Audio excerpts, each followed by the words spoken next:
Hey guys, in this video we're going to take a look at how you can set maps cycling directions to avoid or use hills and busy roads on the iPhone 15 series. First, let's go back to the home screen by swiping up at the bottom of the screen. Then from the home screen, tap on Settings. Now in Settings, scroll down and then tap on Maps.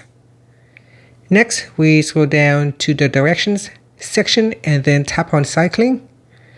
Next in here, you can choose to avoid or use hills. So if you want to avoid using hills, you can switch it on. Otherwise, if you turn off, then Maps will use hills for cycling direction suggestions. Now, next one is the busy road. If you want to avoid busy roads, you can switch it on. Otherwise, you can turn it off. And that's it. Finally, you can swipe up to go back to the home screen. Thank you for watching this video. Please like and subscribe to my channel for more videos.